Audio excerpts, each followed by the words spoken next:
బాబాయ్ వాళ్ళు చచ్చిపోయిన అనుకుని పోయినట ముసైతాను చచ్చిన నిలిపోయినాకు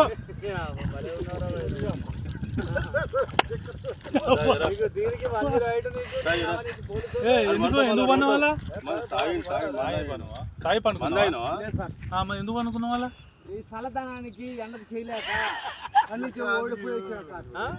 అన్నికి పొయ్యి ఓడిపోయి వచ్చిన గెలవలేక ఏం చేసావు 10 రోజుల నుంచి గణేట్ చేత నాతో గట్టించి నా కష్టం దోచుకొని గణేట్ రాయ్